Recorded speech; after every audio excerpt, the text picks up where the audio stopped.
அனைவருக்கும் வணக்கம். Biology Tamil Nadu channel சார்பாக உங்களை அன்புடன் வரவேற்கிறோம். இன்றைக்கி நம்ம என்ன பார்க்க போகிறோம் அப்படின்னா, உங்களுடைய சிபிஎஸ்சி 12th ஸ்டாண்டர்ட் புக்கில் இருக்கக்கூடிய 5th lesson molecular basis of inheritance அப்படிங்கிற பாடத்தினுடைய தமிழாக்கம் தான் நம்ம பார்த்துட்ருக்கோம். அந்த வரிசையில் 33 பாகங்கள் இதுக்கு முன்னாடி நம்ம முடிச்சிருக்கோம். இன்றைக்கி 34வது பாகம். இந்த ஸ்க்ரீனில் தெரியக்கூடிய பிடிஎஃபினுடைய லிங்க் நான் டிஸ்கிரிப்ஷனில் கொடுத்துருக்கேன்.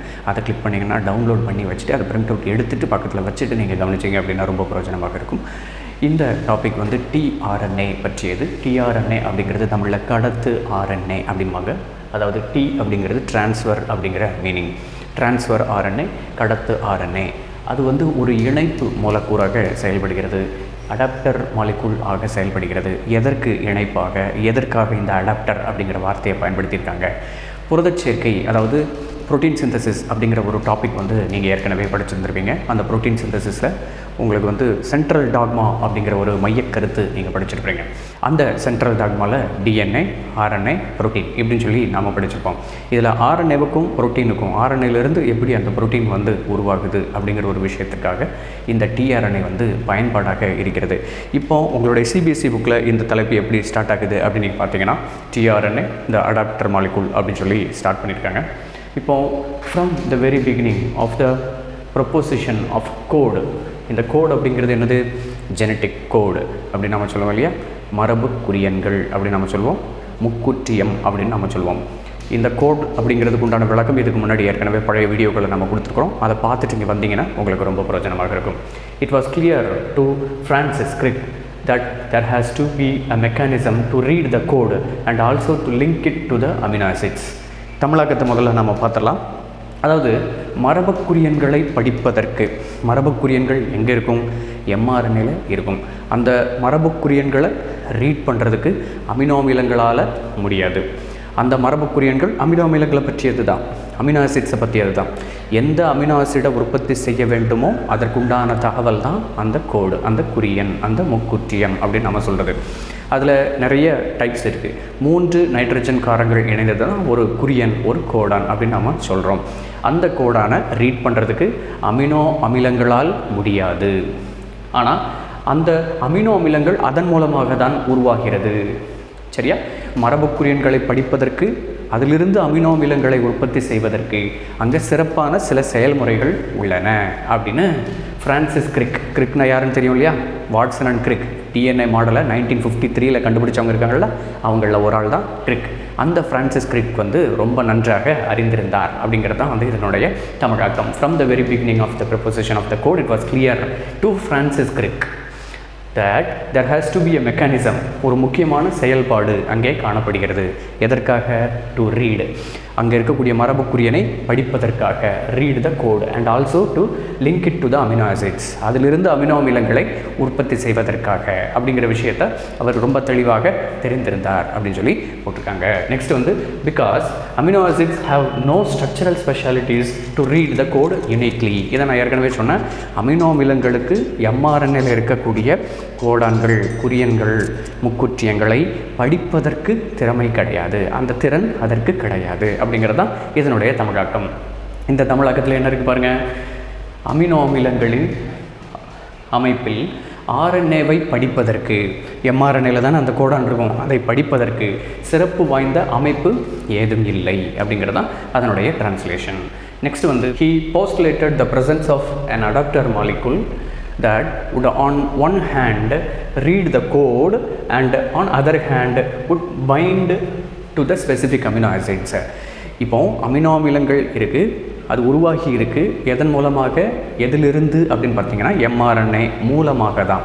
MRNA consisting of information to produce the particular amino acids. இப்போது அந்த அமினோ ஆசிட்ஸ்க்கும் உருவாக்குறதுக்கு நமக்கு டிஆர்என்ஏன்னு ஒன்று தேவைப்படுது. அந்த டிஆர்என்ஏல இருக்கக்கூடிய அமைப்பை பற்றி தான் இங்கே பேசுகிறான். ஒரு அடாப்டர் மாலிகுல், ஒரு இணைப்பு மூலக்கூறு அங்கே தேவைப்படுகிறது. அந்த இணைப்பு மூலக்கூறில் 2 பகுதிகள் இருக்கிறது. அந்த 2 பகுதிகளில் ஒரு கரம், 2 கரங்கள் இருக்கிறது அப்படின்னு நம்ம சொல்லுவோம். இப்போ டிஆர்என்ஏனுடைய ஸ்ட்ரக்சர் ஏற்கனவே நீங்கள் படிச்சிருப்பீங்க. இது உங்கள் ஸ்டேட் போர்டு புக்கில் இருக்கக்கூடிய ஒரு டயக்ராம். இதில் பாருங்கள், இதை பார்த்துட்டு அந்த பாயிண்ட்டை நான் படித்தேன் அப்படின்னா உங்களுக்கு புரியும். இந்த இடத்துல இதுதான் டிஆர்என்ஏவினுடைய அமைப்பு.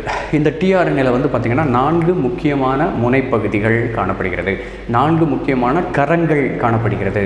அது ஆங்கிலத்தில் ஹேண்ட் அப்படின்னு நம்ம சொல்லுவாங்க, அதை தான் தமிழில் கரம் அப்படின்னு நம்ம சொல்கிறோம். சரிங்களா? கரம். அப்போது இது ஒரு கரம், இது ஒரு கரம், இது ஒரு கரம், இது ஒரு கரம். இந்த 4 கரங்களால் ஆக்கப்பட்டது தான் டிஆர்என்ஏ.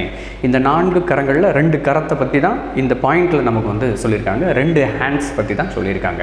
அது என்னென்ன ஹேண்ட்ஸ் அப்படிங்கிறத பார்த்தீங்கன்னா, ஒன்று வந்து ரீட் பண்ணுறதுக்கான், இன்னொன்று வந்து அமினோ ஆசிடை அந்த ரீட் பண்ணின மெசேஜுக்கு தகுந்த மாதிரி அமினோ ஆசிட்ஸை கேப்சர் பண்ணுறதுக்காம்.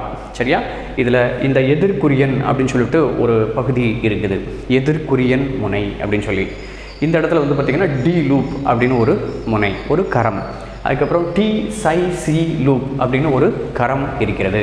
இந்த இடத்துல அமினோ அமிலம் இணையும் முனை, அமினோ ஆசிட் பைண்டிங் சைட் அப்படின்னு சொல்லி போட்டிருக்காங்க. Amino acids R attached here அப்படின்னு சொல்லி போட்டிருக்காங்க.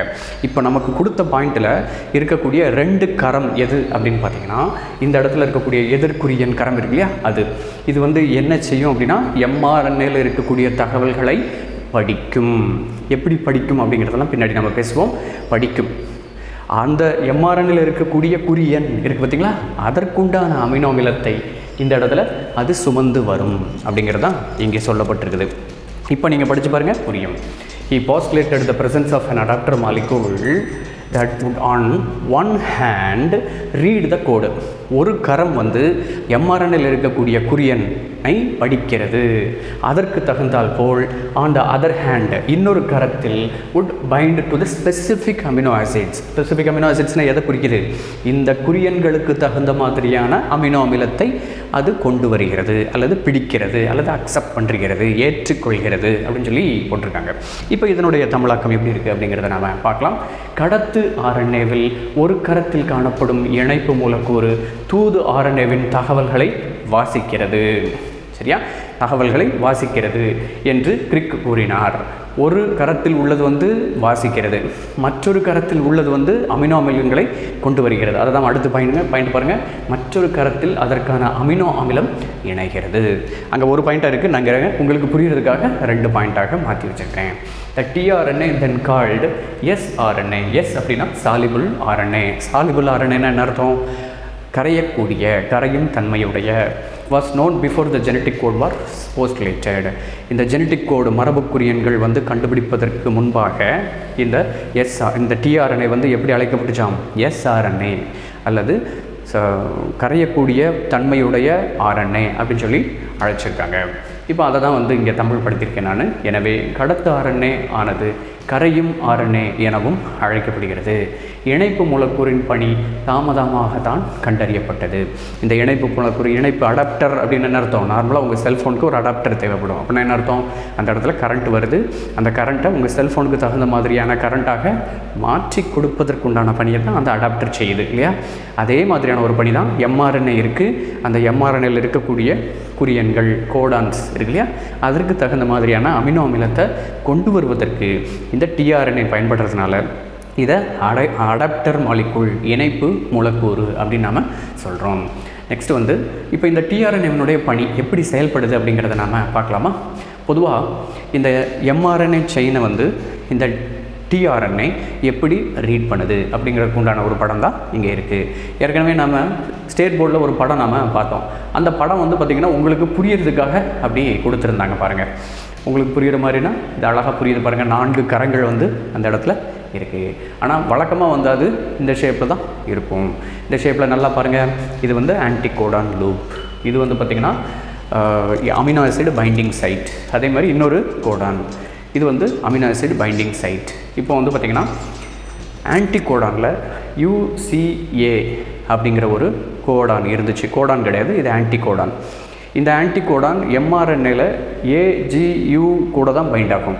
எப்போ எம்ஆர்என்ஏல AGU அப்படிங்கிற ஒரு கோடான் இருக்குதோ அந்த சமயம் இந்த டிஆர்என்ஏ இந்த AGUவிற்குண்டான அமினோ ஆசிட் செரைன் தூக்கிக்கிட்டு இந்த இடத்துல வந்து உட்காந்துரும்.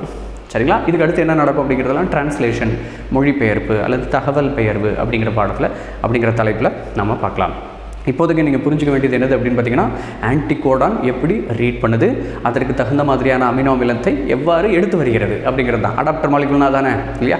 ஸோ அதை வந்து நாம் இங்கே எக்ஸ்பிளைன் பண்ணுறோம். இன்னொரு நான் எக்ஸ்பிளைன் பண்ணுறேன். UCA அப்படிங்கிற எதிர்குறியன் இருக்கக்கூடிய டிஆர்என்ஏ கடத்து ஆர்என்ஏவில் அது mRNAவில் AGU இருக்கும்போது அதற்கு காம்ப்ளிமெண்ட்ரி தானே இது, அதற்கு நிரப்புத்தன்மை வாய்ந்ததாக தானே இது இருக்குது இல்லையா? ஏக்கு U, ஜிக்கு C, யூக்கு A இருந்தால் தான் காம்ப்ளிமெண்டரிட்டி கம்ப்ளீட் ஆகுது. அப்போது இந்த ஆன்டிகோடான் இருக்கக்கூடிய AGU அப்படிங்கிற mRNAவில் AGU அப்படிங்கிற இன்ஃபர்மேஷன் இருக்கும் பொழுது அந்த இடத்துல டிஆர்என்ஏ எந்த டிஆர்என்ஏ வந்து அட்டாச் ஆகணும்? UCA வந்து அட்டாச் ஆகுது. UCA சும்மா வராது, இந்த AGUக்கு உண்டான அமினோ ஆசிட். நீங்கள் வந்து ஒரு டேபிளர் காலம் ஒன்று உங்களுக்கு இருக்கும் பாருங்கள். அந்த டேபிளர் காலம் வந்து அமினோ ஆசிட் டிக்ஷனரி. அதில் எந்தெந்த கோடானுக்கு எந்தெந்த அமினோ ஆசிட்ஸு இருக்குது அப்படின்னு சொல்லி போட்டிருப்பாங்க. கரெக்டாக அந்த அமினோ ஆசிடை இந்த டிஆர்என்ஏ தூக்கிட்டு வந்து இந்த இடத்துல வச்சிரும். இதுக்கு அடுத்த கோடான் வந்து என்ன இருக்கோ அதுக்கு தனியாக இன்னொரு டிஆர்என்ஏ இருக்கும். அந்த டிஆர்என்ஏ வரும், அது வந்து UACன்னு வைங்களேன். அப்போ UAC அப்படிங்கிற ஒரு கோடான் mRNAவில் இருக்குது அப்படின்னா அதற்கு டைரோசின் அப்படிங்கிற அமினோ ஆசிடை தூக்கிக்கிட்டு இந்த டிஆர்என்ஏ வரும். அப்போ அந்த டிஆர்என்ஏவினுடைய ஆன்டிகோடானில் இதற்கு நிகரான காம்ப்ளிமெண்டரி கோடான் இருக்கும். சரியா? யூக்கு A, ஏக்கு U, சிக்கு G. அப்போ AUG அப்படிங்கிற ஒரு ஆன்டிகோடான் டிஆர்என்ஏ தான் டைரோசினை தூக்கிக்கிட்டு வரும். சரியா? ஸோ அப்போ அடாப்டர் மாலிகுலர்னா என்னென்னு புரிஞ்சிருக்குன்னு நினைக்கிறேன். இப்போ நான் சொன்ன எக்ஸ்ப்ளனேஷனை தான் தியரிட்டிக்கலாக இங்கே கொடுத்துருக்காங்க பாருங்கள்.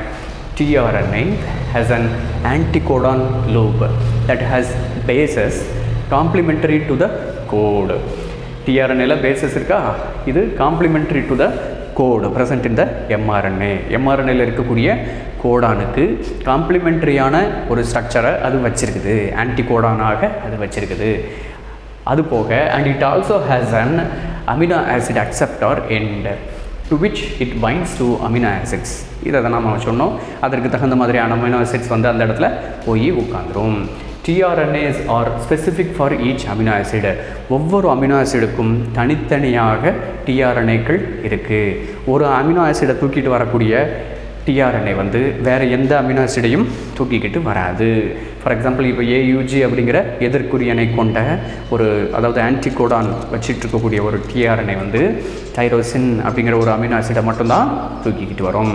அதை மட்டும்தான் அடாப்ட் பண்ணி அமினோ ஆசிட்ஸை உற்பத்தி செய்யும். அதை தான் இங்கே போட்டிருக்காங்க. They are specific for each amino acids for initiation.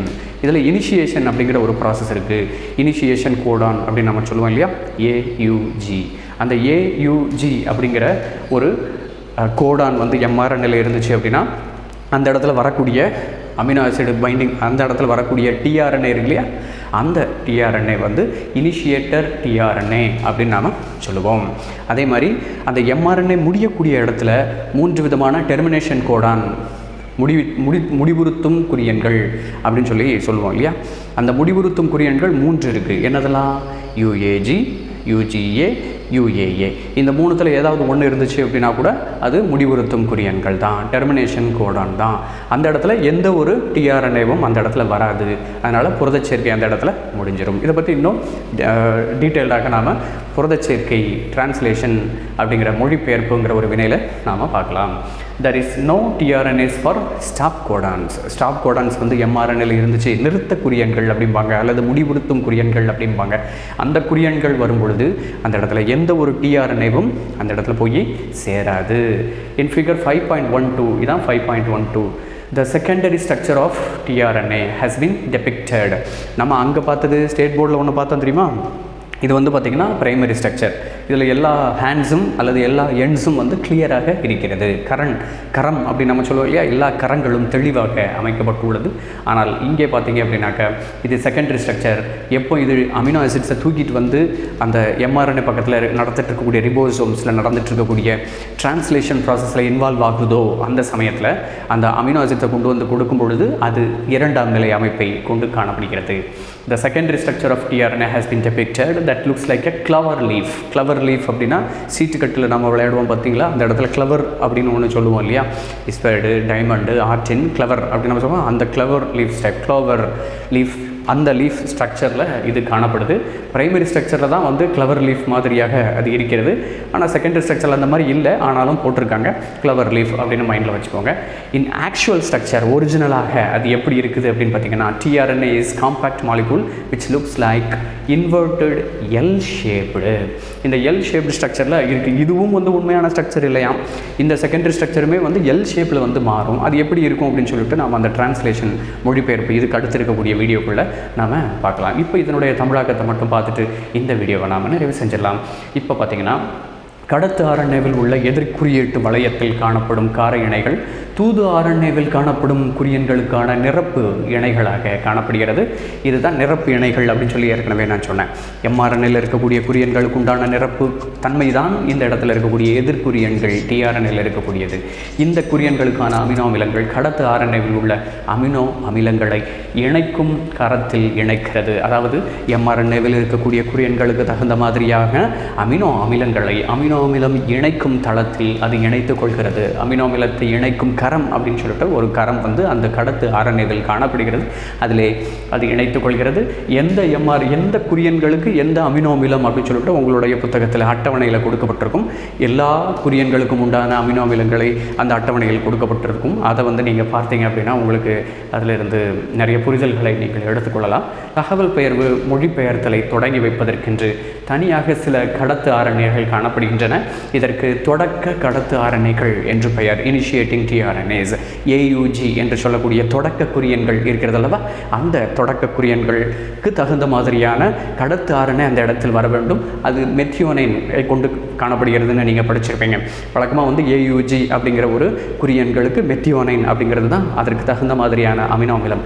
அந்த அமினோ அமிலத்தை எடுத்து வரக்கூடிய அந்த tRNA கடத்து RNA தொடக்க கடத்து RNA இனிஷியேட்டர் tRNA என்று அழைக்கப்படுகிறது. கொடுக்கப்பட்டுள்ள படத்தில் கடத்து RNAவின் இரண்டாம் நிலை அமைப்பு காணப்படுகிறது. இதுக்கு முன்னாடி ஒரு பாயிண்ட் நம்ம விட்டுட்டோம். நிறுத்த குறியன்களுக்கு என்று தனியாக கடத்து RNAகள் எதுவும் கிடையாது. அதற்கு பேர் அந்த குறியன்களுக்கு வந்து நான் சென்ஸ் கோடான் அல்லது எந்த குறியனும் உணர்த்தப்படாத பொருள் உணர்த்தாத அப்படின்னு சொல்லி நாம் படிச்சிருக்கோம். பொருள் உணர்த்தாத குறியன்கள் நான் சென்ஸ் கோடான் என்று நாம் சொல்லியிருக்கோம். எந்த அமினோ அமிலத்தையும் அது குறிப்பதில்லை. UAA UGA அண்ட் UAG அப்படிங்கிற ஒரு 3 விதமான குறியன்கள் வந்து நிறுத்த குறியன்கள் என்று அழைக்கப்படுகின்றன. இதில் கிளாவர் வடிவத்தில் காணப்பட்டாலும் உண்மையில் கடத்து RNAக்களானது இறுக்கமான முறையில் அமைக்கப்பட்டு தலைகீழாக அமைக்கப்பட்ட எல் வடிவத்தில் அது காணப்படுகிறது. வழக்கமாக வந்து முதல் நிலை வடிவம் இரண்டாம் நிலை வடிவம் அப்படின்னு சொல்லிட்டு 2 விதமான கடத்து RNAக்களினுடைய வடிவங்கள் காணப்படுகிறது. அதில் ஒன்று வந்து கிளவர் இலை வடிவம். அதை தான் முதல்ல நாம் முதல் நிலை வடிவத்தில் அப்படின்னு சொல்லிட்டு ஸ்டேட் போர்டில் இருக்கக்கூடிய அந்த புத்தகத்தில் நாம் பார்த்தோம். இரண்டாவதாக நாம் பார்க்கக்கூடியது இந்த இடத்துல இருக்கக்கூடிய இதுதான் இரண்டாம் நிலை வடிவம் என்று இவர்கள் சொல்கிறார்கள். ஆனாலும் இந்த வடிவத்திலையும் இருக்காதான், தலைகீழான எல் வடிவத்தில் காணப்படும் என்று சொல்லியிருக்கிறார்கள். இந்த வடிவம் எப்படி இருக்கும் அப்படிங்கிறதெல்லாம் பின்னாடி வரக்கூடிய தகவல் பெயர்வு அல்லது மொழிபெயர்த்தல் அப்படிங்கிற காணொலிகளை நாம் தெளிவாக பார்க்கலாம். இந்த tRNA சம்பந்தமாக நிறைய தகவல்கள் உங்களுக்கு கிடைச்சிருக்கும் அப்படின்னு நான் நம்புகிறேன். மேலும் பல தகவல்களை தெரிந்து கொள்வதற்கு பயாலஜி தமிழ் சேனல் சப்ஸ்கிரைப் பண்ணுங்க. நன்றி, வணக்கம். பலருக்கு சேவை செஞ்ச நீயும் ஒரு ஹீரோடா. ஒரு கைப்பிடி சோறானாலும் ஷேர் செஞ்சு பாருடா.